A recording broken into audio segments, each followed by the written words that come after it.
नमस्कार विद्यार्थी मित्रांनो, मी जयंत सावंत तुम्हा सर्वांचं द्रोणाचार्य एज्युकेशन अकॅडमीच्या वर्चस्व क्लासेसमध्ये स्वागत करतो. भविष्यामध्ये अधिकारी होण्याचं स्वप्न पाहणाऱ्या विद्यार्थ्यांसाठी आम्ही यूपीएससी एमपीएससी ची लेक्चर सुरू करत आहोत. त्याचाच एक भाग म्हणून आज आपण एमपीएससी म्हणजे काय हे पाहणार आहोत. आजच्या लेक्चर मध्ये आपण एमपीएससी मधील राज्यसेवा परीक्षा पद्धत इन डिटेल मध्ये बोलणार आहोत, ज्याच्यामध्ये आपण शिक्षण पात्रता, वयोमर्यादा, शारीरिक निकष आणि परीक्षा पद्धत हे सर्वच आपण इन डिटेल मध्ये पाहणार आहोत. तसेच आज आपण एमपीएससी कोणत्या परीक्षा म्हणजे कोणत्या पोस्टसाठी एमपीएससी परीक्षा घेते हेही पाहणार. चला तर मग आपल्या आजच्या लेक्चरला सुरुवात करूया.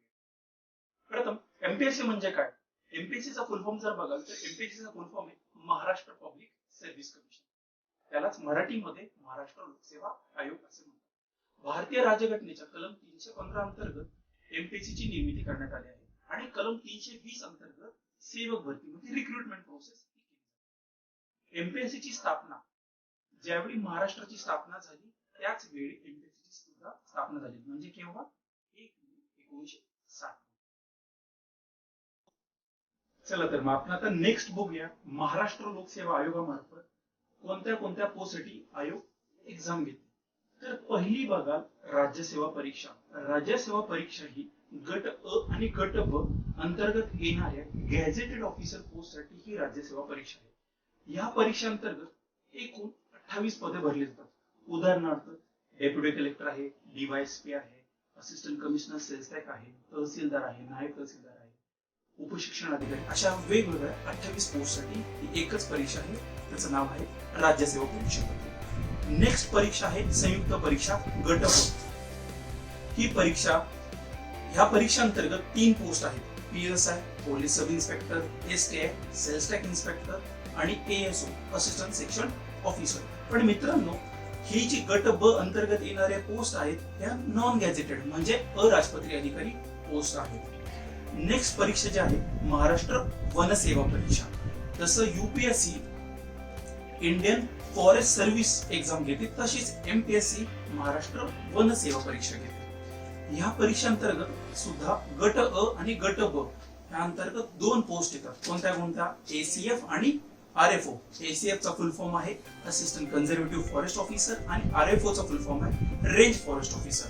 मित्रांनो, फॉरेस्ट मधल्या ज्या दोन्ही पोस्ट ह्या गॅझेटेड ऑफिसर पोस्ट आहेत, राजपत्रीय अधिकारी पोस्ट आहेत. नेक्स्ट जर बघाल आपण एक्झाम एमपीएससी घेते ते आहे महाराष्ट्र अभियांत्रिक सेवा. तुम्हाला जसं सांगतो यूपीएससी इंडियन इंजिनिअरिंग सर्व्हिस घेते तसेच एमपीएससी सुद्धा महाराष्ट्र इंजिनिअरिंग सर्व्हिस. ही परीक्षा पूर्ण टेक्निकल बेस आहे, म्हणजे ज्या मुलांचं शिक्षण किंवा ग्रॅज्युएशन जरी म्हणलं तरी चालेल, ग्रॅज्युएशन इंजिनिअरिंग टेक्निकल बॅकग्राऊंड मधून झालं असेल तेच विद्यार्थी ही परीक्षा देऊ शकतात. आता एमईएस महाराष्ट्र इंजिनिअरिंग सर्व्हिस हे 3 म्हणजे कोणत्या 3 इंजिनियर जे आहेत किंवा ब्रांच म्हणू शकतात, 3 ब्रांच मध्ये असलेले विद्यार्थी ही परीक्षा देऊ शकतात. पहिली आहे सिव्हिल ब्रांच, सेकंड आहे मेकॅनिकल ब्रांच आणि लास्ट आहे इलेक्ट्रिकल ब्रांच. हे 3 ब्रांचचे विद्यार्थी महाराष्ट्र इंजिनिअरिंग सर्व्हिस ही परीक्षा देऊ शकतात. महाराष्ट्र इंजिनिअरिंग सर्व्हिस मध्ये सुद्धा गट अ आणि गट ब ह्या दोन्ही गटातले पोस्ट असतात ह्या परीक्षेमध्ये सुद्धा. आणि ही परीक्षा सुद्धा गॅझेटेड ऑफिसर पोस्ट आहे. नेक्स्ट एक्झाम जर बघाल तर महाराष्ट्र कृषी सेवा ही सुद्धा गट अ आणि गट ब म्हणजे आपण जसं म्हणतो ऍग्रिकल्चर ऑफिसर किंवा कृषी अधिकारी म्हणतो, ही सुद्धा गॅझेटेड ऑफिसर पोस्ट आहे. नेक्स्ट परीक्षा जर बघाल तर ती आहे न्यायालयीन सेवा परीक्षा. या परीक्षांतर्गत सुद्धा गट अ आणि गट ब हे एमपीएससी आयोगांतर्गत ही सुद्धा परीक्षा घेतली जाते. या परीक्षांतर्गत डिस्ट्रिक्ट लेवल म्हणजे जिल्हा पातळीवरती जे न्यायाधीश असतात आणि जे महाराष्ट्र शासनाच्या अंतर्गत येतात त्या पोस्ट हे न्यायालयीन सेवा परीक्षांतर्गत घेतल्या जातात. नेक्स्ट परीक्षा जर बघाल तर संयुक्त परीक्षा गट क. आता ह्यामध्ये कोणत्या पोस्ट येतात? Excise sub inspector, MPSC clerk आणि टॅक्स असिस्टंट. मित्रांनो, ही गट क अंतर्गत येणाऱ्या ह्या सगळ्या पोस्ट आहेत आणि बट ऑब्वियस या नॉन गॅझेटेड ऑफिसर पोस्ट आहेत. आणि लास्ट जर बघाल एमपीएससी घेती एक्झाम ते आहे सहाय्यक मोटार वाहन निरीक्षक म्हणजे जे आरटीओ अंतर्गत येते. कोणती? Assistant motor vehicle inspector. ही सुद्धा गट क अंतर्गत परीक्षा येते आणि मित्रांनो ही सुद्धा टेक्निकल बेस म्हणजे जे मेकॅनिकल, ऑटोमोबाईल किंवा प्रोडक्शन इंजिनियर आहेत तेच विद्यार्थी ही परीक्षा देऊ शकतात. तुम्ही त्यासाठी डिप्लोमा किंवा इंजिनियर ही विद्यार्थी एक्झाम ही परीक्षा देऊ शकतात. आता आपण नेक्स्ट बघूया राज्यसेवा परीक्षा पद्धतीबद्दल. राज्यसेवा परीक्षेसाठी काय काय पात्रता लागतात प्रथम हे बघूया. तर पहिली पात्रता लागते शिक्षण किंवा आपण म्हणू शकतो त्याला एज्युकेशन क्वालिफिकेशन काय काय लागतं. तर तुम्ही मान्यताप्राप्त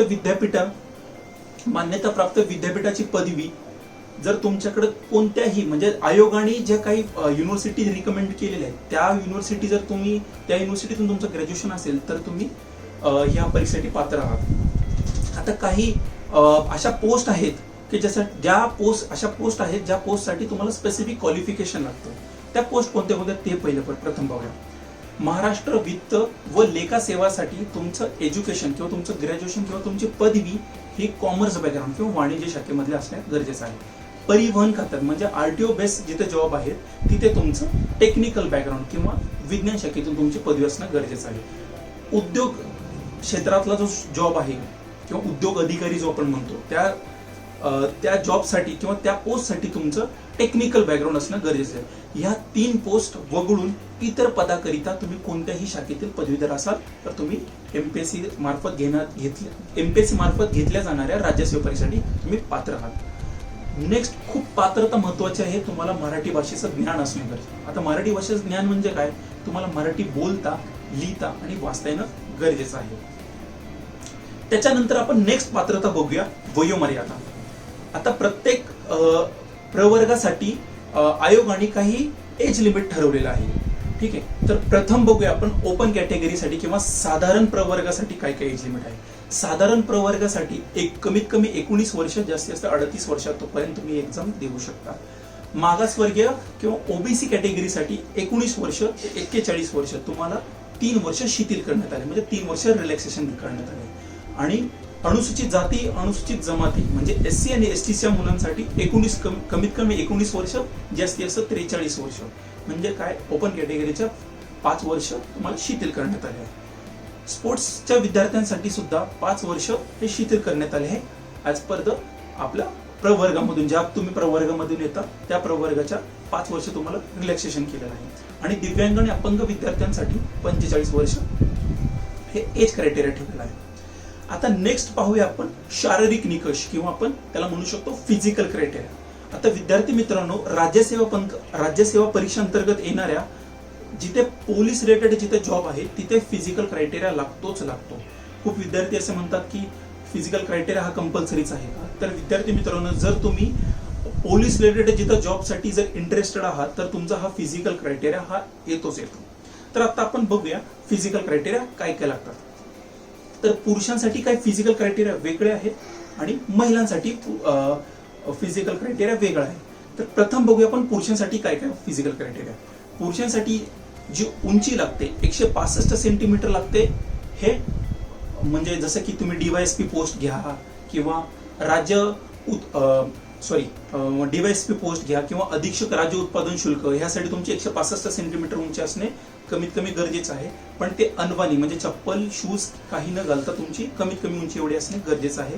163 सेंटीमीटर उंची तुम्ही सहाय्यक प्रादेशिक परिवहन गट ब अंतर्गत जी पोस्ट येते त्यासाठी तुमची 163 सेंटीमीटर उंची असणं गरजेचं आहे. जर तुम्ही छाती न फुगवता तुमची 84 सेंटीमीटर फॉर डीवायएसपी पोलीस उपअधीक्षक पोस्टसाठी तुमची छाती न फुगवता 84 सेंटीमीटर असणं गरजेचं आहे. आणि 79 सेंटीमीटर छाती तुम्ही फुगवण्याची क्षमता पाहिजे कोणाकोणासाठी, कोणत्या कोणत्या पोस्टसाठी, तर सहाय्यक प्रादेशिक परिवहन अधिकारी आणि अधीक्षक राज्य उत्पादन शुल्क. आता किमान तुमची 5 सेंटीमीटर छाती ही फुगवून तुमची म्हणजे बेसिक तुमची छाती न फुगवता जसं सांगितलं तुम्हाला 84 सेंटीमीटर पाहिजे आणि छाती फुगून तुमचे मिनिमम 5 सेंटीमीटर जास्त होणे आवश्यक आहे. आता महिलांसाठी बघूया काय काय निकष आहे. महिलांसाठी फक्त एकच निकष आहे, उंची. महिलांसाठी 157 सेंटीमीटर लागते, पोलीस उपअधीक्षकासाठी 155 सेंटीमीटर लागते, अधीक्षक राज्य उत्पादन शुल्कासाठी आणि 163 सेंटीमीटर लागते सहाय्यक प्रादेशिक परिवहन अधिकारी गट ब अंतर्गत. पण ह्या सर्व उंची ह्या अनवणी म्हणजे शूज चप्पल न घालता कमीत कमी असणे गरजेचे. आता नेक्स्ट पात्रता पाहूया. राज्यसेवेसाठी लागणारी नेक्स्ट पात्रता आहे अधिवास. तर विद्यार्थी मित्रांनो, खूप विद्यार्थ्यांना हे मिसगाईड केलं जातं की तुम्ही महाराष्ट्रातील जर नसाल तर तुम्ही ही परीक्षा देऊ शकत नाही. तर मित्रांनो, तुम्हाला मी जसं पहिलंही सांगितलं, तुम्हाला मराठी भाषेचं ज्ञान म्हणजे मराठी बोलता लिहिता आणि वाचता येत असेल आणि तुमच्याकडे भारताचं नागरिकत्व असेल, इंडियाची नॅशनॅलिटी असेल, तर तुम्ही एमपीएससी मार्फत घेतल्या जाणाऱ्या कोणत्याही परीक्षेसाठी तुम्ही पात्र आहे. तुम्हाला हे मिसगाईड केलं जातं. अजून एकदा सांगतो मित्रांनो, तुम्हाला मराठी बोलता लिहिता वाचता आणि भारताचं जर नागरिकत्व असेल तर तुम्ही महाराष्ट्रातील असा किंवा महाराष्ट्राच्या बाहेरील जरी असाल तर तुम्ही परीक्षा देऊ शकता. आता आपण नेक्स्ट बघूया राज्यसेवा परीक्षा पद्धत. राज्यसेवा परीक्षा पद्धत मध्ये हे 4 पायऱ्यामध्ये असतात किंवा मी म्हणू शकतो निवड प्रक्रिया ही 4 पद्धती. पहिली आहे पूर्व परीक्षा. पूर्व परीक्षा ही 400 मार्काची असते. मुख्य परीक्षा ही 800 गुणाची आहे आणि तिसरी पायरी जी आहे ही तुमची मुलाखत आहे. मुलाखत ही 100 मार्काची आणि लास्ट जो तुमचा निवड प्रोसेस किंवा तुम्ही म्हणू शकता जो तुम्हाला पोस्ट भेटणार आहे, हे कशावरती बेसवर भेटणार आहे, तुमचे मुख्य परीक्षेचे मार्क आणि तुमच्या मुलाखतीचे मार्क, ह्या दोन्हीचे मार्क मिळून हे तुमचं सिलेक्शन प्रोसेस होते. आता आपण पाहूया राज्यसेवा पूर्व परीक्षा पद्धत. तर राज्यसेवा पूर्व परीक्षेमध्ये टोटल 2 पेपर असतात. पहिला पेपर जो आहे हा सामान्य ज्ञान, त्यालाच इंग्लिशमध्ये जनरल स्टडीज असे म्हणतात. ह्या पेपरमध्ये कोणते कोणते विषय प्रथम हे पाहूया. ह्या सामान्य ज्ञानमध्ये इतिहास आहे, भूगोल आहे, अर्थशास्त्र आहे, राज्यशास्त्र आहे, विज्ञान आहे, चालू घडामोडी आणि पर्यावरण असे सर्व विषय मिळून हा पहिला पेपर असतो. सामान्य ज्ञानमध्ये टोटल 100 प्रश्न असतात. एक प्रश्न हा 2 मार्काला, अशा टोटल 200 मार्कचा हा पेपर असतो. पहिल्या पेपरची वेळ ही 2 तासाची असते आणि पेपरचा पॅटर्न हा एमसीक्यू मल्टिपल चॉईस क्वेश्चन म्हणजे आपला बहुपर्यायी असतो. विद्यार्थी मित्रांनो, आता आपण नेक्स्ट पेपर बद्दल बघूया. म्हणजे कोणत्या पूर्व परीक्षेचा सेकंड पेपर. सेकंड पेपर हा बुद्धिमत्ता चाचणी आहे, म्हणजेच त्याला इंग्लिशमध्ये सीसॅट असं म्हणतात. सीसॅटचा फुल फॉर्म आहे सिव्हिल सर्व्हिस ऍप्टिट्यूड टेस्ट. ह्याच्यामध्ये टोटल 80 प्रश्न असतात. एक प्रश्न 2.5 मार्कला असतो. असे टोटल 200 मार्कचा पेपर आहे. 2 तासाची वेळ आहे. तर आता ह्या पेपरमध्ये नक्की काय काय कंटेंट आहेत प्रथम हे पाहूया. 45 ते 50 प्रश्न हे कॉम्प्रिहेन्शन म्हणजे आपल्याला आपण जसं 10वी पर्यंत होतं उतार्यावरनं प्रश्न उत्तर, तो पॅटर्न असतो. 45 ते 50 प्रश्न हे उतार्यावरनं प्रश्न उत्तर असतात. काय त्यातले 8 ते 10 पॅसेज असतात. त्यातले 8 पॅसेज हे मोस्ट प्रोबेबल 8 पॅसेज हे दोन्ही भाषेत म्हणजे मराठीमध्ये सुद्धा असतात आणि इंग्लिशमध्ये सुद्धा असतात. एक पॅसेज इंग्लिशमध्ये कंपल्सरी असतो, एक पॅसेज मराठीमध्ये कंपल्सरी असतो. जर आपण जर विचार केला असे टोटल 10 जर पॅसेज झाले, एका पॅसेजवरती 5 प्रश्न, असे टोटल 50 प्रश्न होतात. 25 प्रश्न हे गणित बुद्धिमत्ता म्हणजे ज्याला आपण मॅथ्स आणि रिझनिंग असं म्हणतो. जर तुम्ही आतापर्यंतचे 2013 पासून 2019 पर्यंतचे पेपर जर बघितले असेल, तुम्हाला जास्तीत जास्त हे प्रश्न हे बुद्धिमत्तावरती विचारलेले आहेत म्हणजे आपल्या रिझनिंग वरती विचारले. आणि रिमेनिंग 5 क्वेश्चन म्हणजे राहिलेले 5 प्रश्न हे निर्णय क्षमता डिसिजन मेकिंग वरती असतात. मित्रांनो, या 80 प्रश्नांमधल्या 75 प्रश्नाला निगेटिव्ह मार्किंग सिस्टीम आहे, पण 5 प्रश्न हे जे डिसिजन मेकिंगचे आहेत त्याला निगेटिव्ह मार्किंग सिस्टीम नाहीये. असे टोटल सेकंड पेपर सुद्धा 200 मार्कचा आहे.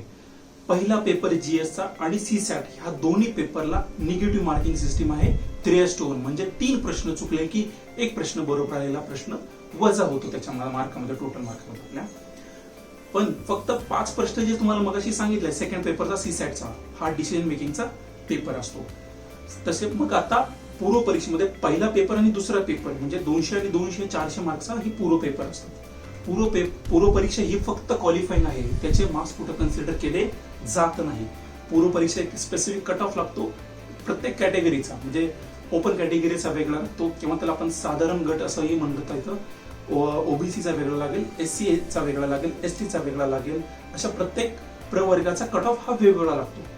अजून एक गोष्ट सांगतो, पुरुषांचा किंवा म्हणू शकता सर्वसाधारण एक कट ऑफ वेगळा लागतो, महिलांचा कट ऑफ वेगळा लागतो आणि स्पोर्ट्स कॅटेगरीचा वेगळा कट ऑफ लागतो. आणि तुम्ही ज्या प्रवर्गामध्ये येतात त्या प्रवर्गाचा तुमचा जर कट ऑफ क्लिअर केला तर तुम्ही मुख्य परीक्षेसाठी क्वालिफाय होता. पूर्व परीक्षेचे मार्क कुठे कन्सिडर केले जात नाही. नेक्स्ट पाहूया आपण राज्यसेवा मुख्य परीक्षा पद्धत. मित्रांनो, तुम्हाला जसं सांगितलं पूर्व परीक्षा ही क्वालिफाईंग आहे, पण मुख्य परीक्षेचे मार्क कन्सिडर केले जातात. आता मुख्य परीक्षेमध्ये किती पेपर आहेत? मुख्य परीक्षेमध्ये टोटल 6 पेपर आहेत. तर पहिला पेपर सोडला की बाकीचे म्हणजे 2, 3, 4, 5, 6 म्हणजे पहिला पेपर सोडून बाकी सगळे पेपर हे एमसीक्यू म्हणजे मल्टिपल चॉईस क्वेश्चन. जसं मी तुम्हाला सांगितलं बहुपर्यायी, हे 2 नंबर ते 6 नंबर पेपर हे बहुपर्यायी पेपर असतात. फक्त पहिला पेपर एमपीएस मध्ये फक्त एकच पेपर आहे, हा डिस्क्रिप्टिव्ह म्हणजे लिहावा लागतो, वर्णनात्मक आहे. तर पहिला पेपर काय आहे? पहिला हा भाषेचा पेपर आहे. पहिल्या पेपरमध्ये मराठी आणि इंग्लिश म्हणजे मराठीचे 50 मार्क आणि इंग्लिशचे 50 मार्क असा टोटल 100 मार्कचा पेपर असतो. आता ह्याच्यामध्ये असतं काय? निबंध लिहायचं असतं, सारांश उत्तर असेल आणि भाषांतर असेल. सेम इंग्लिशमध्ये काय असतं? तुम्हाला एसे रायटिंग असेल, प्रिसाइज रायटिंग असेल आणि ट्रान्सलेशन असेल.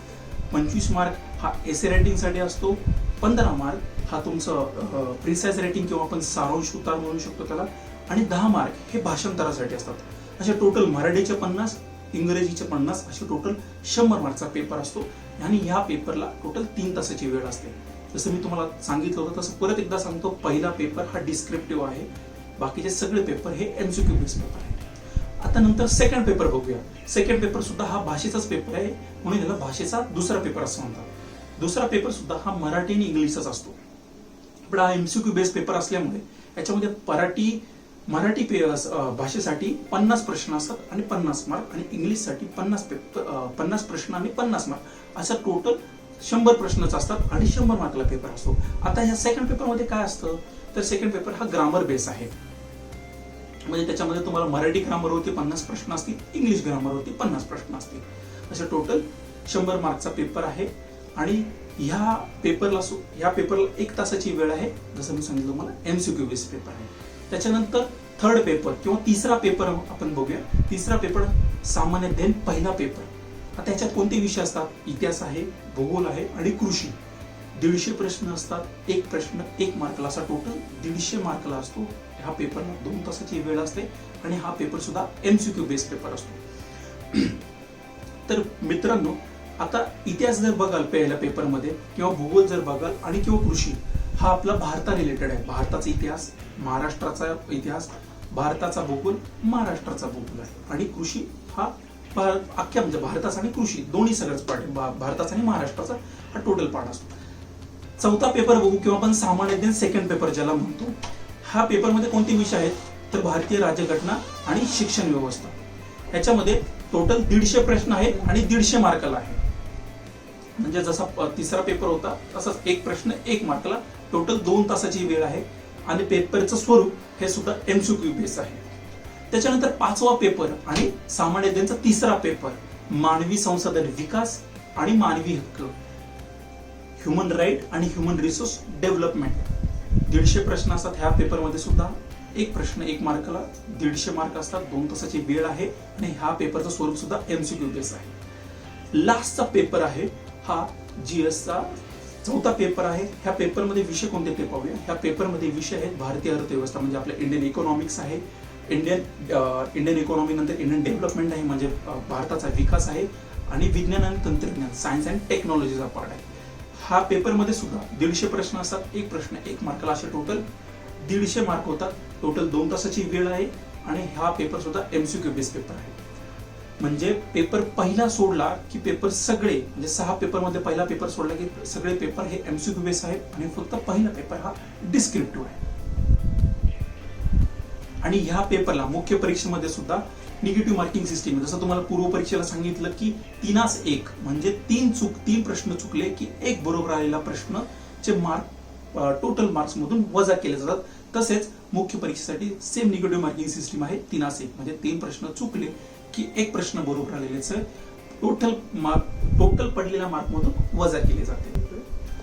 जसं आपण आता मुख्य परीक्षेचं बघितले, मुख्य परीक्षेचे पहिल्या पेपर पासून 6व्या पेपर पर्यंत अशा टोटल 800 मार्काची ही मुख्य परीक्षा आहे.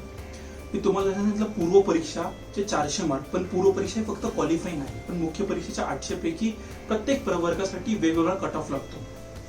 आणि ऍज पर जर कट ऑफ तुम्ही क्वालिफाय झाला तर तुम्ही मुलाखतीसाठी क्वालिफाय व्हाल.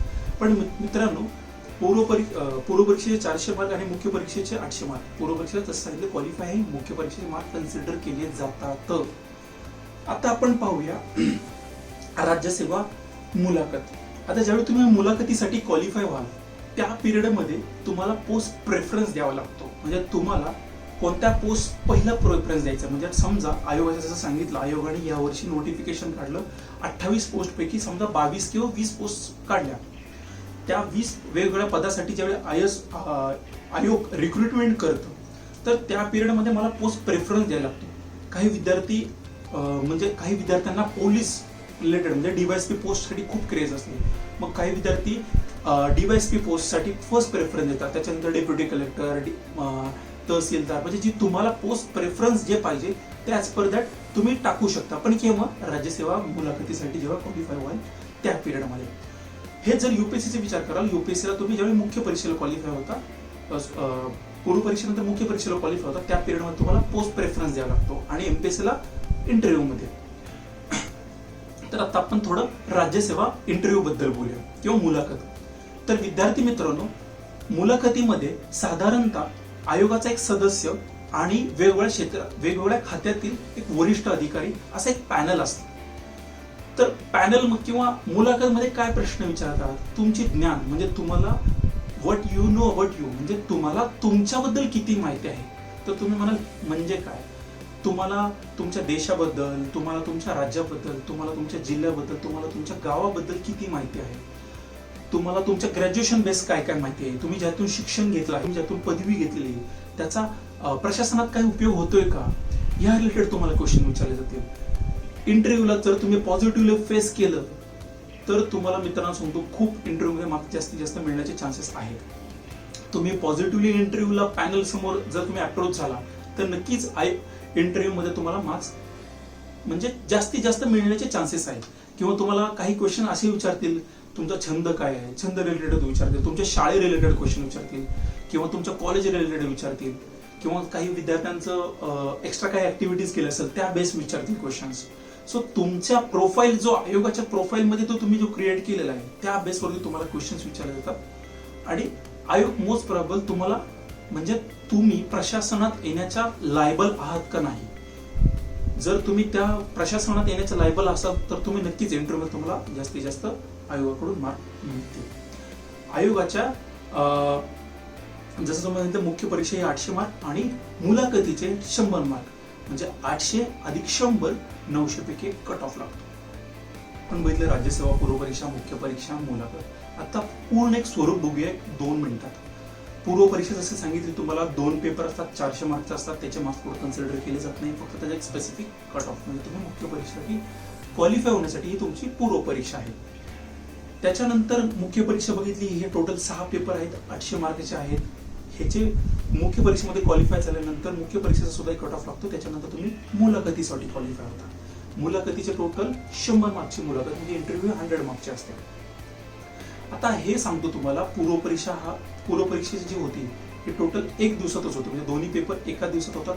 मुख्य परीक्षा ही टोटल 3 दिवसात होती, म्हणजे भाषेचा पहिला आणि दुसरा पेपर एक दिवशी होतो, दुसऱ्या दिवशी GS1 आणि GS2 होतं, आणि तिसऱ्या दिवशी GS3 आणि GS4, अशा टोटल मुख्य परीक्षा 3 दिवसाची होती. मुलाखत ही एका दिवसात होती.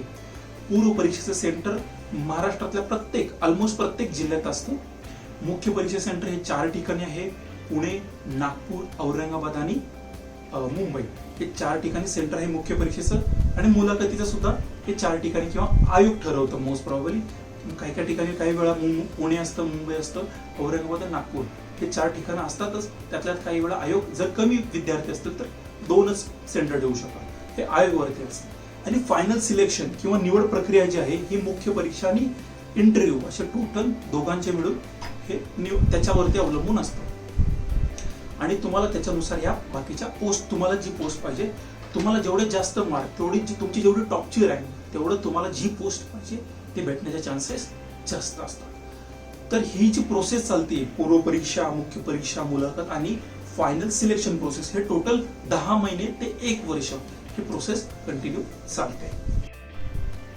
आता आपण पाहूया राज्यसेवा अंतर्गत कोणती कोणती पदे येतात, म्हणजे गट अ अंतर्गत कोणते येतात, गट ब अंतर्गत कोणते येतात. तर प्रथम आपण गट अ अंतर्गत कोणते कोणते प्रथम बघूया. पहिली जी पोस्ट आहे ही प्रकल्प अधिकारी श्रेणी 1 ही आदिवासी विभाग आदिवासी विकास या अंतर्गत येणारी पोस्ट आहे. दुसरी पोस्ट आहे म्हणजे ऑलमोस्ट सर्व विद्यार्थ्यांची आवडती पोस्ट उपजिल्हाधिकारी डेप्युटी कलेक्टर. त्याच्यानंतरची पोस्ट आहे पोलीस उपअधीक्षक किंवा त्याला DYSP म्हणतात किंवा ACP म्हणतात. त्याच्यानंतरची पोस्ट आहे सहाय्यक राज्यकर आयुक्त. त्याच्यानंतरची पोस्ट आहे उपनिबंधक सहकारी संस्था. आफ्टर दॅट त्याच्यानंतरची पोस्ट आहे उपमुख्य कार्यकारी अधिकारी. नंतरची पोस्ट आहे सहाय्यक संचालक कोणत्या डिपार्टमेंटमध्ये महाराष्ट्र वित्त व लेखा सेवा. जसं मी तुम्हाला मगाशी सांगितलं होतं एज्युकेशन क्रायटेरिया, तर या पोस्ट साठी तुमचा एज्युकेशन काय लागतं तर कॉमर्स बॅकग्राऊंड किंवा आपण त्याला वाणिज्य शाखा असं म्हणतो. त्याच्यानंतरची पोस्ट आहे मुख्याधिकारी नगरपालिका. जसे महानगरपालिकेमध्ये आयुक्त असतात ते जे IS ऑफिसर असतात सेम नगरपालिका किंवा नगरपंचायतीमध्ये मुख्याधिकारी असतात. हे ग्रुप अ अंतर्गत आहे. त्याच्यानंतरची पोस्ट आहे अधीक्षक राज्य उत्पादन शुल्क म्हणजे आपण एक्साइज ड्युटी मध्ये जे सुपरिटेंडेंट असतात राज्य लेवलवरती डिस्ट्रिक्ट लेवलवरती ती पोस्ट हे MPSC मार्फत भरली. नंतर आहे शिक्षण अधिकारी महाराष्ट्र शिक्षण सेवा. अजून एक प्रकल्प अधिकारी हे आदिवासी विभागामध्येच पण ही श्रेणी 2 अंतर्गत येतं. नंतरची पोस्ट आहे उद्योग उपसंचालक. मी मागाशी तुम्हाला एज्युकेशन क्रायटेरिया मध्ये सांगितलंच होतं. त्याच मधलीच एक पोस्ट आहे उद्योग उपसंचालक. ह्या पोस्ट साठी तुमचं एज्युकेशन हे टेक्निकल बॅकग्राऊंड लागतं. ओके. आफ्टर दॅट जी पोस्ट आहे तहसीलदार किंवा त्याला म्हणू शकतो आपण सहाय्यक तहसीलदार आहे. तहसीलदारची नंतरची पोस्ट आहे सहाय्यक संचालक. ही नवीन पोस्ट आलेली आहे. सहाय्यक संचालक हे कशात कोणत्या डिपार्टमेंट अंतर्गत येतात कौशल्य विकास रोजगार व उद्योजकतामध्ये. ह्या सगळ्या ज्या पोस्ट आहे ह्या गट अ अंतर्गत. आता नेक्स्ट आपण बघूया गट ब अंतर्गत कोणत्या कोणत्या पोस्ट येतात. पहिली जी पोस्ट आहे ही उपशिक्षण अधिकारी आहे. त्याच्यानंतरची जी पोस्ट आहे ही कक्ष अधिकारी. कक्ष अधिकारी कुठे कुठे कक्ष अधिकारी मंत्रालयामध्ये लागतात आणि MPSC बोर्ड म्हणजे महाराष्ट्र लोकसेवा आयोगामध्ये सुद्धा कक्ष अधिकारी लागतात. त्याच्यानंतरची जी पोस्ट आहे सहाय्यक प्रादेशिक परिवहन अधिकारी. मित्रांनो या पोस्ट साठी सुद्धा जसं मी तुम्हाला सांगितलं शिक्षण अहर्तेमध्ये किंवा एज्युकेशन क्वालिफिकेशन मध्ये काही काही पोस्ट आहेत याच्यासाठी स्पेसिफिक लागतं. जसं गट अ अंतर्गत सांगितलं सेम तसं गट ब अंतर्गत ही जी पोस्ट आहे सहाय्यक प्रादेशिक परिवहन अधिकारी ह्याच्यासाठी तुमचं जी पदवी आहे ही टेक्निकल किंवा तांत्रिक मधून तुमचं ग्रॅज्युएशन कम्प्लीट असणं गरजेचं. म्हणजे तुमचं टेक्निकल मध्ये तुमचं ग्रॅज्युएशन असलेलं असेल तर तुम्ही ह्या पोस्ट साठी क्वालिफाय व्हाल. त्याच्यानंतरची नेक्स्ट पोस्ट आहे लेखा अधिकारी. आफ्टर दॅट आहे सहाय्यक गट विकास अधिकारी, सहाय्यक निबंधक सहकारी संस्था. त्याच्यानंतरची पोस्ट आहे उप अधीक्षक भूमी अभिलेख आहे, उप अधीक्षक राज्य उत्पादन शुल्क आहे, कौशल विकास अधिकारी, कौशल विकास रोजगार व उद्योजकता अधिकारी. त्याच्यानंतर आहे उद्योग अधिकारी. मित्रांनो या पोस्ट साठी सुद्धा तुमचं तांत्रिकीमधून पदवी असणं गरजेचं आहे किंवा तुमचं टेक्निकल मधून ग्रॅज्युएशन असणं गरजेचं आहे. त्याच्यानंतरची पोस्ट आहे सहाय्यक आयुक्त राज्य उत्पादन शुल्क, सहाय्यक प्रकल्प अधिकारी किंवा सांख्यिकी अधिकारी. आणि लास्टची पोस्ट आहे नायब तहसीलदार. म्हणजे गट अ आणि गट ब अंतर्गत अशा टोटल 28 ही पदे येतात. मित्रांनो पूर्व परीक्षा आणि मुख्य परीक्षा मी तुम्हाला पुन्हा एकदा सांगतो. पूर्व परीक्षेमधला पहिला पेपर GS चा सामान्य ज्ञानचा आणि मुख्य परीक्षेमधले GS चे सामान्य ज्ञानचे पहिला दुसरा तिसरा चौथा म्हणजे अशा सामान्य ज्ञानचे 4 पेपर आणि पूर्व परीक्षेचा पहिला पेपर. ह्या पेपर मध्ये जर बघा प्रश्न कसे विचारतात तर जास्तीत जास्त हे चालू घडामोडीवरती असतात. तुम्ही म्हणाल कसे असतात तर चालू घडामोडी बेस असतात. तुम्हाला जरी पॉलिटीवरती क्वेश्चन विचारला किंवा तुम्हाला इतिहासावरती प्रश्न विचारला किंवा ज्योग्राफीवरती प्रश्न विचारला किंवा म्हणतो सायन्स वरती जर प्रश्न विचारला तर त्याचा जर रेफरन्स जर घ्याल हे वर्षभरात काही गोष्टी निगडीत असलेल्या गोष्टी रिलेटेड तुम्हाला MPSC आयोगामध्ये क्वेश्चन्स विचारले जातात. आता नेक्स्ट बघूया राज्यसेवेतल्या येणाऱ्या कोणते कोणते म्हणजे विषय आहेत. जसं मी तुम्हाला सांगितलं इतिहास आहे, राज्यशास्त्र आहे, अर्थशास्त्र आहे, भूगोल आहे, विज्ञान आहे, मुख्य परीक्षेचे मराठी आहे, इंग्लिश आहे, मानवी संसाधन विकास, मानवी हक्क आहे. अशा वेगवेगळ्या विषयासाठी कोणती कोणती पुस्तकं लागतात किंवा खूप विद्यार्थ्यांना हे कन्फ्युजन होतं की हे पुस्तक घेऊ का, ते पुस्तक घेऊ का, ते पुस्तक घेऊ. तर विद्यार्थी मित्रांनो, काही आम्ही एक महत्वाची पुस्तक अशी सूची काढलेली आहे जे एमपीएससीला नक्कीच तुम्हाला फायद्याचे ठरतील. तर आपण आता पुस्तकाची सूची बघूया कोणते कोणते महत्वाचे आहेत. तर पहिला विषय आपण घेतला आहे इतिहास. इतिहासामध्ये जर बघाल, आपल्याला इतिहासाचा अभ्यास कोणता करायचा आहे. इतिहासाचा पूर्व परीक्षेचा जर विचार कराल तर आपल्याला आधुनिक भारताचा इतिहास आहे, प्राचीन इतिहास आहे, मध्ययुगीन इतिहास आहे. पण जास्तीत जास्त प्रश्न हे जरी पूर्व परीक्षा जरी विचार केला, जास्तीत जास्त प्रश्न हे आपल्याला आधुनिक भारतावरती विचारतात. पण विद्यार्थी मित्रांनो, तुम्हाला ज्यावेळी आयोगाची म्हणजे एमपीएससीचा अभ्यास करायचा आहे, तर एमपीएससीच्या अभ्यासाच्या सुरुवातीला मी अजून सांगतो तुम्हाला, स्टेट बोर्डची शालेय पुस्तकं खूप म्हणजे खूप महत्वाची आहेत. त्याच्याच बरोबर तुमची एनसीईआरटी, दिल्ली बोर्डची एनसीईआरटीची बुक जरी वाचाल 5वी ते 12वी तर नक्कीच, आणि इव्हन आपल्या महाराष्ट्र स्टेट बोर्डची जरी सुद्धा 5वी ते 12वी पुस्तकं तुम्ही अभ्यास करताना सुरुवातीला तुम्ही स्टेट बोर्डची पुस्तकं वाचणं खूप गरजेचं आहे. तर आता आपण बघूया इतिहासामधला पहिला आहे आधुनिक भारताचा इतिहास. आधुनिक भारताच्या इतिहासामध्ये मी काही सिलेक्टेड ऑथरची पुस्तकं काढलेली आहेत, ते तुम्हाला सांगतो. आधुनिक भारताच्या इतिहासासाठी तुम्ही वाचू शकता ग्रोवर अँड वेल्लर यांचं पुस्तक किंवा जयसिंग पवार यांचं पुस्तक. ह्या दोन्हीपैकी कोणतं सुद्धा तरी एकच पुस्तक वाचा. मी अजून सांगतो, 10 पुस्तक वाचण्यापेक्षा एकच पुस्तक 10 वेळा वाचा. ठीक आहे. कारण खूप विद्यार्थी करतात, हे पण पुस्तक घेतात, ते पण पुस्तकात, हे पुस्तक अर्ध, ते पुस्तक अर्ध, ते पुस्तक अर्ध, त्याच्यामुळे मार्क भेटत नाही. पण त्याच्यापेक्षा तुम्ही कोणत्याही लेखकाचं एकच पुस्तक वाचा, ते नंबर ऑफ टाइम्स वाचा. ठीक आहे. आणि तुम्हाला आधुनिक भारताच्या इतिहासासाठी बेस्ट फॉर रिव्हिजन जर विचाराल, तर समाधान महाजन सरांचं खूप चांगलं पुस्तक आहे. ते तुम्ही नक्कीच, म्हणजे ज्यावेळी तुम्हाला वाटतंय की मला रिव्हिजन करायची आहे इतिहासाची, आधुनिक भारताची, त्या पिरियडमध्ये तुम्ही नक्कीच समाधान महाजन सरांचं तुम्हाला इफेक्टफुल पुस्तक आहे. महाराष्ट्राच्या इतिहासाचा जर विचार केला तर तुम्ही कठारे, अनिल कठारे किंवा गाठाळांचं पुस्तक, दोघांपैकी एकाच पुस्तक वाचा. मी अजून सांगतो, दोघांपैकी एकाच पुस्तक घ्या, एकच पुस्तक चांगलं वाचायचं. समाज सुधारकाचा जर विचार कराल तर समाज सुधारकांसाठी तुम्ही पुस्तक डॉक्टर अनिरुद्ध जाधव के सागर पब्लिकेशनचं पुस्तक खूप चांगलं पुस्तक आहे, तुम्ही ते नक्कीच वाचू शकता. आणि मला जर विचाराल पूर्व परीक्षा, राज्यसेवा पूर्व परीक्षेला प्राचीन इतिहास आणि मध्ययुगीन इतिहास आहे. पूर्व परीक्षेचा जर विचार कराल, प्राचीन इतिहासासाठी तुम्ही 6वीचं पुस्तक वाचू शकता आणि मध्ययुगीन इतिहासासाठी 7वीचं पुस्तक वाचू शकता, जे शालेय पुस्तक आहे. आणि तुम्हाला जर म्हणजे काय म्हणायचं, रेफरन्स बुक्स मध्ये जर वाचायचं असेल, मी अजून सांगतो, लुसेंटचं खूप चांगलं पुस्तक आहे, लुसेंट पब्लिकेशनचं जीकेचं, इंग्लिशमध्ये सुद्धा असतं आणि इंग्लिशमध्ये आणि हिंदीमध्ये, मराठीमध्ये अवेलेबल नाहीये. विद्यार्थी मित्रांनो, लँग्वेजचं बॅरियर आणू नका. खूप विद्यार्थ्यांना असं होतं की सर आम्हाला इंग्लिशमध्ये येत नाही, सर कसं करू. पण विद्यार्थी मित्रांनो, जर तुम्ही लुसेंट जीकेचं पुस्तक वाचाल, आणि ते खूप फायद्याचं पुस्तक आहे राज्यसेवा पूर्व परीक्षेसाठी.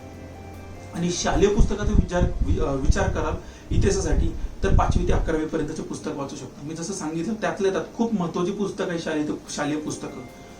तुम्ही 5वीचं, 8वीचं, 11वीचं, 5वी, 8वी, 11वी हे ओल्ड सिलेबस नुसार विचार केला तर त्याच्यामध्ये आहे हे आधुनिक भारताचा इतिहास आहे. 6वी, 7वी मध्ये जर विचार केला, 6वीला प्राचीन इतिहासाचा इतिहास आहे आणि 7वी मध्ये मध्ययुगीन इतिहासाचा आहे. पण तरी मी सांगतो, 5वी ते 11वी पुस्तकं तुम्ही वाचा, शालेय पुस्तकं वाचा म्हणजे वाचाच. कारण त्याच्याशिवाय तुम्हाला कसं काही गोष्टी घडल्या हे कळणार नाही, हे बेसिक मध्ये कळलं. त्याच्यानंतरचा नेक्स्ट आपला सब्जेक्ट आहे राज्यशास्त्र, किंवा त्याला आपण म्हणतो इंडियन पॉलिटिक्स. मी रिकमेंड करेल नक्कीच, एम लक्ष्मीकांत सरांचं आहे, ते मराठीमध्ये के सागरनी अनुवाद केलेला आहे. खूप चांगलं पुस्तक आहे आणि खूप इफेक्टफुल पुस्तक आहे. एम लक्ष्मीकांत पुस्तक वाचा. जर तुम्हाला वाटतच असेल तर त्याच्याबरोबर तुम्ही भारतीय राज्यघटना किंवा घटनात्मक प्रक्रियांचं तुकाराम जाधव सरांचं पुस्तक वाचू शकता, भाग 1 आणि भाग 2. पण लक्षात घ्या, पूर्व परीक्षेचा जर विचार केला तर भाग 1 वाचा, आणि मुख्य परीक्षेचा जर विचार केला तर भाग 1 आणि भाग 2 हे दोन्ही वाचावे लागतील. ठीक आहे. आणि शालेय पुस्तकाचा जर विचार कराल, त्यासाठी 8वी, 9वी, 10वी, 11वी, 12वी हे मी ओल्ड सिलेबस बद्दल बोलतोय. न्यू सिलेबसचा जर विचार कराल तर तुम्हाला प्रत्येक विषयाची 5वी म्हणजे इतिहास असेल, भूगोल असेल, राज्यशास्त्र असेल, विज्ञान असेल किंवा अर्थशास्त्र असेल, ह्याची 5वी पासून 12वी पर्यंत सगळीच पुस्तक वाचा. आणि आपण जर आता राज्यशास्त्रामधला पंचायत राज किंवा लोकल सेल्फ गव्हर्नमेंट जर विचार कराल किशोर लवटे सरांचं खूप सुरेख असं पुस्तक आहे, खूप सुंदर पुस्तक आहे, तुम्ही तेच वाचा. मी म्हणजे दुसरं कोणतं रिकमेंड करणार नाही. नेक्स्ट आपण बघूया भूगोल. मित्रांनो, भूगोलाचा जर अभ्यास किंवा भूगोलामध्ये जर तुम्हाला जास्तीत जास्त मार्क घ्यायचे असतील ना, तर तुम्ही मॅपिंग वरती लक्ष द्या. जेवढं तुम्ही नकाशावरती लक्ष द्याल तेवढं तुम्हाला जास्तीत जास्त सोप्या पद्धतीने मार्क भेटतील. राज्यशास्त्रामध्ये तुम्हाला खूप म्हणजे पॉलिटीमध्ये खूप जास्त मार्क पडण्याचे चान्सेस आहेत, कारण तुम्ही घेऊ शकता जास्तीत जास्त मार्क. सेम भूगोलामध्ये सुद्धा मार्क घेऊ शकता जास्तीत जास्त. ठीक आहे, पण त्यासाठी भूगोलाचा जर अभ्यास करायचा असेल तर तुमच्याकडे ॲटलास किंवा नकाशामार्फत खूप जास्त अभ्यास जर करायला नकाशाच्या मदतीने तुम्हाला जास्तीत जास्त मार्क मिळतील. तुम्ही जर जगाचा विचार कराल किंवा भारताचा विचार केला किंवा महाराष्ट्राचा विचार कराल तर मी तुम्हाला 3 पुस्तकं सांगतो. त्या 3 पुस्तकांपैकी कोणतीही सुद्धा तुम्ही घेऊ शकता. सौदी सरांचं जगाचा इतिहासाचा सुद्धा आहे, भारताचा पण आहे आणि महाराष्ट्राचा सुद्धा आहे. तो एक असा पार्ट एक पुस्तकच आहे सरांचं, जगाचा इतिहास जगाचा भूगोल, भारताचा आणि महाराष्ट्राचा भूगोल असं म्हणून सौदी सरांचं एक पुस्तक आहे. आणि ते कृषी एक पुस्तक आहे, ते सेपरेट आहे, लक्षात घ्या, ते मिक्स करू नका. तुम्ही खतीब सरांचं महाराष्ट्राच्या भूगोलासाठी ते खूप सुरेख पुस्तक आहे, किंवा दिलीप पाटील सरांचं एक पुस्तक आहे दीपस्तंभचं, तेही पुस्तक खूप मस्त आहे. म्हणजे ह्या तिघांचे तुम्ही कोणतेही पुस्तक वाचू शकता, पण हे एक लक्षात घ्या, सौदी सरांचं किंवा दिलीप पाटील सरांचं दोन्हीपैकी कोणतं तरी एकच घ्या. लक्षात घ्या, भूगोलाचा अभ्यास करण्यासाठी तुम्हाला अजून एकदा सांगतो, तुम्ही जेवढा नकाशाच्या मार्फत अभ्यास कराल तेवढे जास्तीत जास्त तुम्हाला मार्क पडण्याचे चान्सेस आहेत. आता आपण बघूया शालेय पुस्तक किंवा स्टेट बोर्डचे जर विचार करा भूगोलासाठी, तर तुम्ही 5वी ते 12वी पर्यंत पुस्तक सगळी पुस्तक वाचणं गरजेचं आहे. आणि एनसीईआरटीचा विचार कराल तर मी नक्कीच रिकमेंड करेल 11वीचं तुम्ही एनसीईआरटी कोणतं फंडामेंटल ऑफ फिजिकल जिओग्राफी हे पुस्तक वाचलंच पाहिजे. आणि नकाशाबद्दल जर विचार कराल, Oxford atlas for student school atlas घेऊ नका. खूप गोष्टी त्याच्यामध्ये नाहीये. आपण स्टुडंट आहे तर स्टुडंट ॲटलासच वापरा. त्याच्यामध्ये इंडिया आणि वर्ल्ड आहे हे खूप नीट बघा. आणि के सागरनी त्याचं मराठीमध्ये अनुवाद केलेला सुद्धा आहे, ते ॲटलास घेतलं तरी चालेल ज्या विद्यार्थी मराठीमधून प्रिपरेशन करतात. आणि महाराष्ट्राचा जर विचार कराल तर सौदी सरांचा ॲटलास आहे. नंतरचा सब्जेक्ट आहे आपला अर्थशास्त्र किंवा आपण त्याला म्हणतो इंडियन इकॉनॉमी. इंडियन इकॉनॉमीसाठी मराठीमधून पाहिजे असेल तर तुम्ही रंजन कोळंबे सरांचं घेऊ शकता, किंवा डॉक्टर किरण देसले. ह्या दोघांचं बेस्ट पुस्तक आहे. दोघांपैकी कोणतंही एकाचं पुस्तक वापरा, खूप जास्त मार्क पडतील. आणि इकॉनॉमिक्स मी अजून सांगतो, स्टेट बोर्डचे जर 11वी शालेय पुस्तक 11वी 12वी अर्थशास्त्र डायरेक्ट रंजन कोळंबे सरांचं किंवा डॉक्टर किरण देसले सरांचं पुस्तक वाचण्याआधी तुम्ही स्टेट बोर्डची 11वी आणि 12वीचं पुस्तक बेसिक वाचणं खूप गरजेचं आहे. त्याच्यानंतर नेक्स्ट विषय आहे आपला सामान्य विज्ञान किंवा जनरल सायन्स. विद्यार्थी मित्रांनो, राज्यसेवेच्या पूर्वपरीक्षेचा जर विचार केला, राज्यसेवेच्या पूर्वपरीक्षेमध्ये 15 ते 20 प्रश्न हे विज्ञानावरती असतात. खूप महत्वाचा विषय. 15 ते 20 प्रश्नामध्ये जर तुम्ही 10 करेक्ट जर सोडवले ना, तर खूप चान्सेस आहे की तुम्ही मेन्ससाठी क्वालिफाय होण्याचे चान्सेस खूप जास्त आहेत. आणि मेन्सचा जर विचार कराल तर सायन्स अँड टेक्नॉलॉजी आहे, म्हणजे काय, विज्ञान व तंत्रज्ञान आहे. जे टेक्नॉलॉजी बेस्ड असतं तुम्हाला क्वेश्चन्स असतात. पण मी विज्ञानचा जर अभ्यास कराल तर मी पुस्तकासाठी सुरुवात जर कराल तर तुम्ही स्टेट बोर्डचीच पुस्तकं घ्या. 5वी ते 10वी कंपल्सरी पुस्तक वाचा. कंपल्सरी मी अजून सांगतो, 5वी ते 10वी पर्यंतची स्टेट बोर्डची पुस्तक आहे, शालेय पुस्तक आहे विज्ञानासाठी, ते 5वी ते 10वी वाचा. 11वी 12वीचं फक्त बायोचं बुक जरी वाचलं तर इनफ, कारण त्यातलेच डायरेक्ट क्वेश्चन्स विचारतात. अजून जर तुम्हाला वाचायचंच असेल तुम्ही एनसीईआरटीची 12वी वाचू शकता, किंवा लुसेंट जीकेचं, तुम्हाला माहिती आहे मी जसं सांगितलं कशासाठी, प्राचीन इतिहास आणि मध्ययुगीन इतिहासासाठी लुसेंटचं जीकेचं बुक वाचायला सांगितलं, सेम तेच पुस्तक विज्ञानासाठी सुद्धा वाचू शकता. आणि तुम्हाला जर वाचायचंच आहे रेफरन्स बुक्स म्हणून, मराठीमध्ये डॉक्टर सचिन भस्के सरांचा आहे किंवा रंजन कोळंबे सरांचा आहे. आणि इंग्लिशमधून जर विचार करा तर टाटा मॅगरा हिलचं पब्लिकेशनचं बुक आहे, जे सायन्स अँड टेक्नॉलॉजीच नाव आहे त्याच्यामध्ये. आता आपण नेक्स्ट विषय आहे चालू घडामोडी. चालू घडामोडीचा जर विचार कराल, राज्यसेवेमध्ये पूर्व परीक्षा असेल किंवा मुख्य परीक्षेमध्ये जे सामान्य ज्ञान किंवा जनरल स्टडीज आहे, त्याच्यामध्ये 100% पैकी 40 ते 45% प्रश्न हे चालू घडामोडी बेस असेल. ते कसे, तो कोणताही विषय घ्या, इतिहास असेल, भूगोल असेल, राज्यशास्त्र असेल, अर्थशास्त्र असेल, विज्ञान आहे किंवा आपलं पर्यावरण आहे, वर्षभरामध्ये त्या रिलेटेड काही गोष्टी घडल्या असतील तर त्या आपल्याला इतिहासामध्ये किंवा भूगोलामध्ये किंवा अर्थशास्त्रामध्ये त्या पर्टिक्युलरली सब्जेक्टमध्ये प्रश्न विचारले जातात. चालू घडामोडीचा जर विचार करा, राज्यसेवेमध्ये कधी कधी 1 वर्ष आधी किंवा कधी कधी 1.5 वर्ष, कधी 2 वर्षापूर्वीचे पण काही काही करंट रिलेटेड क्वेश्चन्स आयोग विचारतो. तरी सुद्धा आपण 1 वर्षाचा विचार करून 1 वर्षाचं जर व्यवस्थितरित्या करंट अफेअर्सचे जे म्हणजे चालू घडामोडी किंवा दररोजचे न्यूजपेपर जरी वाचले वर्षभर, तर तुम्हाला चालू घडामोडीमध्ये नक्कीच मार्क मिळतो. तर कोणते पेपर वाचायचे? लोकसत्ता किंवा महाराष्ट्र टाइम्स, ह्या दोन्हीपैकी कोणता तरी एक न्यूजपेपर तुम्ही वाचणं गरजेचं आहे. मॅगझिनचा जर विचार कराल तर पृथ्वीची परिक्रमा आहे किंवा योजना आहे किंवा लोकराज्य, ह्या तिन्हीपैकी कोणतं सुद्धा एक मॅगझिन तुम्ही मंथली वाचणं खूप गरजेचं आहे. त्यातल्या त्यात बरोबर तुम्ही इंटरनेटचा सुद्धा उपयोग करू शकता, जेणेकरून तुम्हाला करंट अफेअर्स मध्ये अजून जास्त मार्क्स मिळतील. नेक्स्ट विषय आहे बुद्धिमत्ता चाचणी किंवा त्याला आपण गणित असं म्हणू शकतो. गणितासाठी मराठीमधून जर विचार कराल तर पंढरीनाथ राणे किंवा नितीन महालेंचे, ह्या दोघांपैकी कोणाचं एक सुद्धा पुस्तक वाचू शकता. आणि बुद्धिमत्ता चाचणीसाठी सुद्धा अनिल अंकलंगी किंवा सुजित पवार, ह्या दोघांपैकी एकाचं पुस्तक तुम्ही नक्की वाचू शकता. इंग्लिशमध्ये जर विचार कराल किंवा मला जर विचाराल कोणतं सब्जेक्ट बुद्धिमत्ता चाचणी किंवा गणितासाठी वापरलं पाहिजे, तर R S. Agarwal is a best book. R S. अग्रवालच का म्हणतोय तर तुम्हाला नंबर ऑफ क्वेश्चन्स त्याच्यामध्ये भेटतील, ज्याच्याकडून तुम्हाला प्रॅक्टिस, गणित आणि बुद्धिमत्ता असा विषय आहे त्याच्यामध्ये तुम्ही जेवढी प्रॅक्टिस कराल तेवढं तुम्हाला मार्क्स जास्तीत जास्त मिळण्याचे चान्सेस आहेत. आणि विदाउट गणित बुद्धिमत्ता तुम्ही कोणत्याही परीक्षेची कोणत्याही पोस्टसाठी जी पूर्व परीक्षा घेतली जाते ती विदाउट गणित बुद्धिमत्ता तुम्ही पास होऊ शकतच नाही. आर.एस. अग्रवालचं क्वांटिटेटिव्ह ऍप्टिट्यूडचं बुक आहे. आणि रिझनिंग किंवा बुद्धिमत्ता चाचणीसाठी verbal and non verbal R S. अग्रवालचं बुक तुम्ही नक्की वापरू शकता. नेक्स्ट विषय आपण बघूया सीसॅट. सीसॅटचं तुम्हाला फुल फॉर्म सांगितलं आहे. हा राज्यसेवा पूर्व परीक्षेमध्ये असतो, civil service aptitude test. CSAT साठी काय करा तर मला जर विचाराल तर 2013 पासून 2019 पर्यंत प्रिव्हियस इयर क्वेश्चन, मागील वर्षाच्या प्रश्नपत्रिका जेवढा तुम्ही उपयोग म्हणजे जेवढे त्या पेपर घेऊन क्वेश्चन सॉल्व्ह करा तुम्हाला तेवढाच कॉन्फिडन्स येईल. त्यातल्या तुम्ही डॉक्टर अजित थोरबोलेंचं पुस्तक आहे, त्याच्यामध्ये सुद्धा गतवर्षीच्या प्रश्नपत्रिका दिलेल्या आहेत, काही एक्स्ट्रा पॅसेज दिलेले आहेत त्याच्यामध्ये, जेणेकरून तुमची जास्तीत जास्त पॅसेजची प्रॅक्टिस होईल. जेवढी पॅसेजची प्रॅक्टिस कराल तेवढा तुम्हाला कॉन्फिडन्स येईल. इंग्लिशमध्ये जर विचार कराल तर आर्यन पब्लिकेशनचं बुक आहे, जे सीसॅट साठी नक्कीच चांगलं आहे.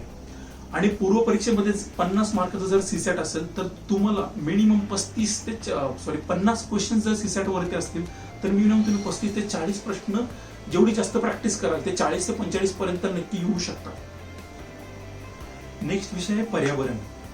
पर्यावरणासाठी तुम्ही मराठीमध्ये जर अभ्यास करणार असाल तर युनिक अकॅडमीचं चांगलं पुस्तक आहे, मी तुम्हाला ते रिकमेंड करतो, तुम्ही ते वाचू शकता, त्यातून वाचू शकता. किंवा इंग्लिशमधून जर वाचणार असाल तर शंकर आयच्या नोट्स आहे, ह्या क्लासच्या नोट्स तेही खूप बेस्ट आहे. पर्यावरणामध्ये पूर्व परीक्षा असेल किंवा मुख्य परीक्षे रिलेटेड जे काही क्वेश्चन येतात, इंडिया इयर बुकच्या पर्यावरण ह्या टॉपिक मधून जर तुम्ही वाचाल, इयरली जे पुस्तक येतं इंडिया इयर बुकचं, त्यातलं पर्यावरण हा टॉपिक जर वाचाल तर तुम्हाला नक्की जास्तीत जास्त मार्क्स मिळतील. CRZ म्हणजे काय, कोस्टल रेग्युलेशन झोन, ह्या जो पर्यावरण रिलेटेड टॉपिक आहे त्यासाठी मी नक्की सांगेन तुम्ही इंटरनेटची नक्की त्यात माहिती, इंटरनेटची हेल्प घेऊन जास्तीत जास्त मार्क घेऊ शकता. नेक्स्ट टॉपिक आहे किंवा नेक्स्ट सब्जेक्ट म्हणू शकता आपला कृषी, ऍग्रिकल्चर. ऍग्रिकल्चरसाठी तुम्ही AB सौदी सरांचं कोणतं पुस्तक, भारताचा भूगोल व कृषी हे पुस्तक आहे सौदी सरांचं, ते पुस्तक तुम्ही नक्की वाचू शकता. आणि स्टेट बोर्डसाठी स्टेट बोर्डचं 11वी 12वीचं, NCERTचं 9वी आणि 11वीचं, त्यातल्या त्यात ऍग्रिकल्चर मध्ये ज्या नवीन टेक्नॉलॉजी आल्या त्यासाठी तुम्ही इंटरनेटची हेल्प घेऊन तुम्हाला जास्तीत जास्त मार्क्स मिळतील. हा कृषी रिलेटेड टॉपिक आहे. नेक्स्ट विषय आहे मानवी संसाधन विकास व मानवी हक्क. त्यालाच इंग्लिशमध्ये human resource development and human right. विद्यार्थी मित्रांनो, तुम्ही जर या विषयाचा मराठीतून अभ्यास करणार असाल तर युनिक अकॅडमीचं खूप चांगलं पुस्तक आहे, मानवी संसाधन विकास व मानवी हक्क भाग 1 आणि भाग 2. तुम्ही रंजन कोळंबे आणि डॉक्टर किरण देसलेंचा पार्ट किंवा भाग 2 मधलं जो टॉपिक आहे सिलेक्टेड टॉपिक, आणि रंजन कोळंबेच्या पुस्तकातलं इकॉनॉमिक्सच्या सुद्धा सिलेक्टेड टॉपिक ह्याच्यामध्ये कव्हर केलेलं आहे. पण त्यातल्या मला जर विचारलं मी रिकमेंड करेन युनिक अकॅडमीचं पुस्तक. आणि अजून एक त्याच्याच बरोबर यशवंतराव चव्हाण मुक्त विद्यापीठाचं मानवी हक्क हे पुस्तक नक्की वाचा. या विषयासाठी तुम्ही जेवढा जास्तीत जास्त इंटरनेटचा उपयोग कराल तेवढा नक्की तुम्हाला जास्तीत जास्त फायद्याचं आहे. ते कसं काही सिलेक्टेड टॉपिक सांगतो जे तुम्ही वेबसाईटच्या थ्रू जर त्याचा अभ्यास कराल तर तुम्हाला या विषयामध्ये नक्की जास्त त्याचा फायदा होईल किंवा जास्त मार्क मिळतील तुम्हाला. टॉपिक कोणते कोणते असतील वेबसाईट बघण्यासाठी? ह्युमन रिसोर्स डेव्हलपमेंट आहे, WHO म्हणजे कोणता world health organisation, health ministry आहे, नॅशनल फॅमिली हेल्थ सर्व्हे आहे, मिनिस्ट्री ऑफ रुरल डेव्हलपमेंट आहे, universal declaration of human rights आहे, ministry of women and child development आहे, मिनिस्ट्री ऑफ ट्रायबल आहे, ministry of social justice and empowerment. असे काही important website आहे ज्याचा तुम्हाला नक्की फायदा होईल या विषयामध्ये जास्तीत जास्त मार्क मिळवण्याचा. नेक्स्ट विषय आहे मराठी व्याकरण किंवा मराठी. मराठी व्याकरणासाठी मोरा वाळंबे सरांचं पुस्तक हे खूप तुमच्यासाठी बायबल जरी म्हणाल तरी चालेल. मराठी व्याकरणासाठी मोरा वाळंबे सरांचं पुस्तक किंवा बाळासाहेब शिंदे सरांचा. पण मला जर विचारायला मी रिकमेंड करेल बाळासाहेब शिंदेपेक्षा मोरा वाळंबे सरांचं पुस्तक. हे तुम्हाला जास्तीत जास्त मार्क मिळवून देते. त्याच्यानंतरचा विषय आहे इंग्लिश किंवा इंग्रजी व्याकरण. इंग्रजी व्याकरणासाठी बेसिक पासून जर करायचं असेल तर तुम्हाला पालनसुरीचं खूप चांगलं पुस्तक आहे, किंवा मराठीतून करणार असेल तर बाळासाहेब शिंदे सरांचं किंवा MJ शेख सरांचं, किंवा जर तुम्ही इंग्लिश मधूनच जर करणार असेल पालनसुरी किंवा रेनन मार्टिन. पण त्यातल्या तुम्ही पालनसुरी वाचा जेणेकरून तुम्हाला नंबर ऑफ एक्झाम्पल्स त्याच्यातून प्रॅक्टिस पण होईल आणि त्याचा फायदा तुम्हाला मार्क्स मध्ये भेटेल. आपण आतापर्यंत बघितलं की राज्यसेवा परीक्षा पद्धत बघितली, त्याच्यानंतर पुस्तकाचे काय काय म्हणजे विषय वाईज पुस्तकं बघितली, कोणते कोणते पुस्तक आपण राज्यसेवेमध्ये उपयोग होतील. आता आपण बघूया अभ्यासाची सुरुवात कशी करायची. विद्यार्थी मित्रांनो, मी एक फॉर्म्युला किंवा एक खूप बेसिक अशी गोष्ट आहे जेणेकरून तुम्हाला सक्सेस मिळवण्यासाठी ह्या 3 गोष्टी खूप महत्वाच्या आहेत. कोणत्या कोणत्या? सिलेबस. जर तुम्हाला MPSC करायचीच आहे, राज्यसेवा अभ्यास करायचा आहे, तर तुम्हाला खूप महत्वाचा टॉपिक आहे हा सिलेबस. तुमचा हा सिलेबस पार्टच असला पाहिजे. तुम्ही सिलेबस गो थ्रू जाल, जेवढा सिलेबस तुम्हाला समजेल तेवढं तुम्हाला कळेल की अभ्यास काय करायचा काय नाही करायचा. अजून त्यातल्या त्यात तुम्ही जर विचार कराल तर तुम्ही प्रिव्हियस इयर क्वेश्चन्स पेपर पण बघू शकता. प्रिव्हियस इयर क्वेश्चन्स पेपर मधून तुम्हाला एक गोष्ट कळून येईल की क्वेश्चन्स कसे विचारतात, क्वेश्चनचे पॅटर्न काय आहे. आणि सिलेबस मधून तुम्हाला एक गोष्ट कळून येतील की कोणत्या टॉपिक मधून कोणता प्रश्न कोणत्या टॉपिक मधून विचारला. त्यातलाच एक थर्ड पार्ट म्हणजे मी एक ट्रायंगल बनवतो किंवा एक मला विचाराल तर ABC इक्वल टू जे रेशो करतो ना आपण किंवा एक इक्वेशन बनवतो, त्याचाच एक पार्ट म्हणून एक निवडक म्हणजे आपण रेफरन्स पुस्तक, मी जशी तुम्हाला ही बुक लिस्ट सांगितली त्यातले सिलेक्टेड पुस्तक जर वाचाल, अभ्यासक्रम म्हणजे सिलेबस व्यवस्थित बघाल आणि प्रिव्हियस इयर क्वेश्चन्स पेपर जर बघाल ना, तुम्हाला नक्कीच तुम्हाला सक्सेस भेटेल. खूप महत्वाचा टॉपिक आहे नियोजन, प्लॅनिंग. इंग्लिशमध्ये खूप एक चांगली म्हण आहे, if you fail to plan you plan to fail. खूप महत्वाचं आहे प्लॅनिंग. तुमचं जर प्लॅनिंग करताना जर चुकला तर तुमचा याचा अर्थ आहे की तुम्ही तुमचं नियोजनच हे खूप चुकीचं आहे. म्हणून विद्यार्थी मित्रांनो, तुमचा प्लॅनिंग हा खूप महत्वाचा आहे. प्लॅनिंग करताना वर्षाचं 1.5 वर्षाचं करण्यापेक्षा मला जर विचाराल तर तुम्ही सुरुवातीला अभ्यासाची मुलांना सवय नसते, त्याच्यामुळे 1 आठवड्याचं 15 दिवसाचं किंवा 1 महिन्याचं प्लॅनिंग बनवा. बट प्लॅन A बरोबर प्लॅन B हा असणं गरजेचंच तेवढं आहे. तर प्लॅनिंगचा विचार जर कराल तर प्लॅनिंग मध्ये आपण काय काय केलं पाहिजे, तर प्लॅनिंग मध्ये असं विचार केला पाहिजे मी अभ्यासाची सुरुवात करताना कोणत्याही विषयाची असेल किंवा मला जर विचाराल तर अभ्यासाची सुरुवात करायचा किंवा इंटरेस्ट जनरेट करायचा ना, तर आवडत्या विषयापासून घ्या. काही विद्यार्थ्यांना पॉलिटी खूप सब्जेक्ट आवडतो, तुम्ही तिथून वाचू शकता. म्हणजे पॉलिटीमध्ये जसं इंटरेस्ट येईल. म्हणजे काही विद्यार्थ्यांना जास्त वेळ अभ्यास करायची सवय नसते, तुम्ही अर्धा तास 1 तास 1 तासाचं 2 तास 3 तास असा कंटिन्युअस अभ्यास करण्यापेक्षा काही वेळ म्हणजे अर्धा ते 1 तास अभ्यास केल्यानंतर एक 10 ते 15 मिनिटाचा तुम्ही ब्रेक घेऊ शकता, जेणेकरून तुम्हाला अभ्यास हा कंटिन्युअसली करता येतील, त्याचा फायदा होईल तुम्हाला. मित्रांनो, जर तुम्हाला कुणी असं सांगत असेल तुम्ही 12 तास अभ्यास करायला लागतो 14 तास अभ्यास करायला लागतो ह्या परीक्षेसाठी, तर असं काही नाहीये. तुम्ही वर्षभर डेली तुम्ही 5 ते 6 तास किंवा 7 तास जरी अभ्यास केला कन्सिस्टंटली, खूप महत्वाचं आहे. आपण कन्सिस्टंटली दररोज अभ्यास करणं, दररोज प्रॅक्टिस करणं खूप गरजेचं आहे. ज्या कोणी व्यक्ती इतिहास घडवतो ना, ते इतिहास घडवण्यामागं त्याची हार्डवर्क खूप असतं. तुम्हाला जर एमपीएससी थ्रू ऑफिसर व्हायचं असेल किंवा तुम्हाला यश हे संपादन करायचं असेल तर तुम्हाला त्या गोष्टीसाठी तुमचं हार्ड वर्क, तुम्ही कन्सिस्टंट असणं गरजेचं आहे. तुम्ही म्हणाला आज एक दिवस सुट्टी घ्याल तर तुम्हाला लक्षात घ्या, अभ्यासाची जी कन्सिस्टन्सी असते ना ती ब्रेक होऊन जाते. ती ब्रेक न होऊन देता तुम्ही काही करून 1 तास 2 तास, जर तुम्हाला सुट्टीच घेण्यापेक्षा 1 तास किंवा 2 तास तुम्ही अभ्यास करून तुम्ही कंटिन्युअसली तुमचा परफॉर्मन्स हा वाढेल, जेणेकरून तुमच्या रिझल्टमध्ये हे नक्की तुम्हाला दिसून येईल. खूप महत्वाचा विषय आता सांगतो तुम्हाला, यशाची गुरुकिल्ली देतो. एक 6 ते 7 पॉईंट खूप महत्वाचा आहे. संयम. मित्रांनो, जर तुम्ही एमपीएससीचा अभ्यास करणार असाल तर तुमचा स्वतःवरचा संयम खूप महत्वाचा आहे. कधी कधी असं वाटतं की अभ्यास सोडूनच जावा. जसं खूप वेळा वाटतं की आयोग फेब्रुवारीमध्ये परीक्षा घेणार, कधी कधी काही गोष्टीमुळे एप्रिलमध्ये जाते किंवा काही टेक्निकल इश्यूज येतात, त्याच्यामुळे असं वाटतं की अभ्यासच नको करावा, आज कंटाळा वाटतो. तर मित्रांनो, असं न करताना स्वतःवरती संयम ठेवा. स्वतःला सांगत राहा, हा आज नाही तर उद्या पण आपण नक्की यश मिळवू. त्यामुळं हा खूप पॉईंट महत्वाचा आहे, संयम. संयमाच्या बरोबर सातत्यपूर्ण अभ्यास. जसं मी तुम्हाला मगाशी सांगितलं, आपला फेवरेट प्लेअर क्रिकेटमधला हा राहुल द्रविड किंवा विराट कोहली असणं गरजेचं आहे, कारण कन्सिस्टंटली तुमचा परफॉर्मन्स दिसला पाहिजे. सातत्यपूर्ण अभ्यास पाहिजे.